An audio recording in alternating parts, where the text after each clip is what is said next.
মধ্যপ্রাচ্যে নতুন করে যুদ্ধের শঙ্কা, হোয়াইট হাউসে চরম উত্তেজনা আর সামরিক হামলার সম্ভাবনা, সব মিলিয়ে এক অনিশ্চিত পরিস্থিতির মধ্যেই সিদ্ধান্তের টেবিলে বসেন যুক্তরাষ্ট্রের প্রেসিডেন্ট ডোনাল্ড ট্রাম্প। ইরানের সঙ্গে চলমান যুদ্ধবিরতির সময় শেষ হওয়ার ঠিক আগ মুহূর্তে পুরো কূটনৈতিক প্রক্রিয়াই ঝুলে যায় এক অজানা অচল অবস্থায়।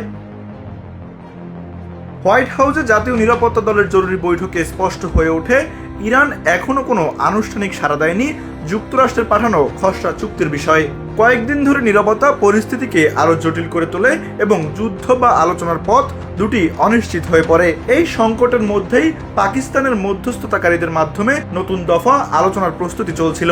এমনকি ভাইস প্রেসিডেন্ট জেডি ভ্যান্সের সম্ভাব্য সফরের পরিকল্পনাও করা হয়েছিল, কিন্তু ইরানের পক্ষ থেকে জবাব না আসায় সেই কূটনৈতিক উদ্যোগও থমকে যায়। মার্কিন কর্মকর্তাদের ধারণা, ইরানের ভেতরে নেতৃত্বের বিভাজন এবং ইউরেনিয়াম সমৃদ্ধকরণ সহ গুরুত্বপূর্ণ ইস্যুতে ঐক্যমত না থাকাই এই স্থবিরতার মূল কারণ। ফলে সিদ্ধান্ত গ্রহণ প্রক্রিয়া কার্যত অচল হয়ে পড়ে। এমন পরিস্থিতিতে প্রেসিডেন্ট ট্রাম্প যুদ্ধবিরতির সময় বাড়ানোর সিদ্ধান্ত নেন। প্রশাসনের মধ্যে এটি একটি কৌশলগত পদক্ষেপ, যাতে উভয় পক্ষের জন্য আরও সময় তৈরি হয় এবং সরাসরি সংঘাত এড়ানো যায়। তবে ইরান তাদের অবস্থানে অনড়। তারা স্পষ্টভাবে জানিয়েছে, নিষেধাজ্ঞা ও অবরোধ প্রত্যাহার ছাড়া নতুন আলোচনায় ফিরবে না।